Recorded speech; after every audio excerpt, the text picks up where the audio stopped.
Well, greetings and good day. This is Christopher Fries here at Fries Forge. Today we're working on how you forge in the head of a railroad spike.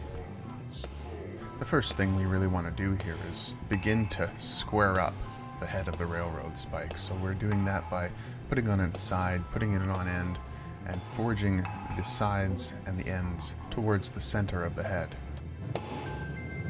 Our main concern when we're forging in the head of the railroad spike is to make sure that we don't have any cold shuts. So you'll see we forge in on the corners quite a bit. We don't want any sharp edges.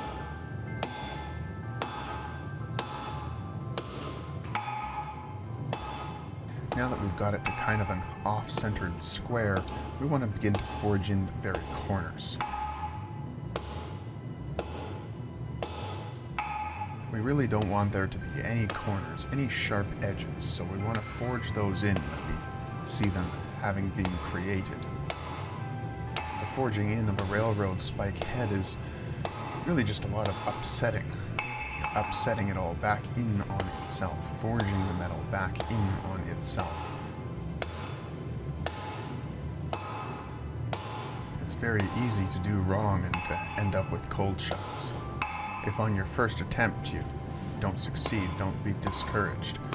It requires a lot of patience and attention to detail.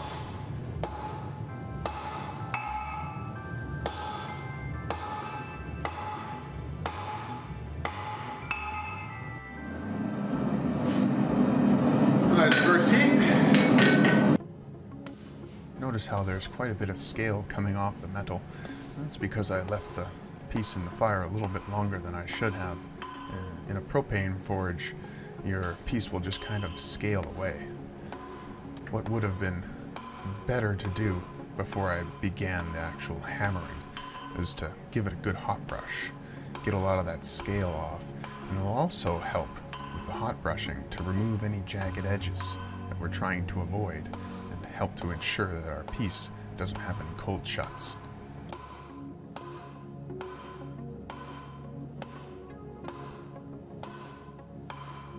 Now you can see our off-center square is a little bit more centered. That's good, that's what we want. We want to forge that whole mass in towards the center of the bar, or what will be the bar.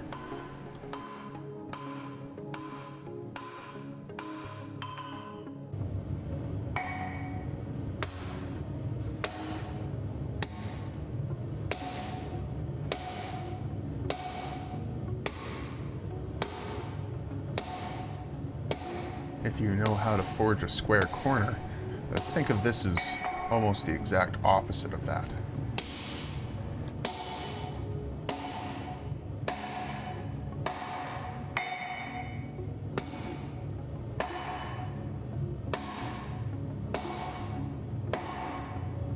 Every heat takes less than a minute, so there's not really a whole lot of time to do your work. You have to be quick. You have to be precise, and you have to be very thorough. So I've slowed the footage down so that you can see all the different strikes, where I'm hitting, when I'm hitting there, and hopefully with a little bit of narration, explain why I'm doing what I'm doing. This isn't to say that this is the only way you can forge in the head of a railroad spike. This is merely how I've managed to do it. How I've managed to do it successfully, repeatedly, and how you can do it as well. But if you've got another method that works better for you, by all means, go right ahead.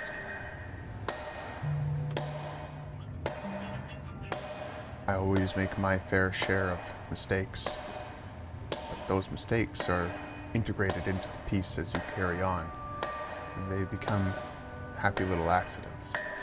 There are no mistakes in blacksmithing, only rapid redesign.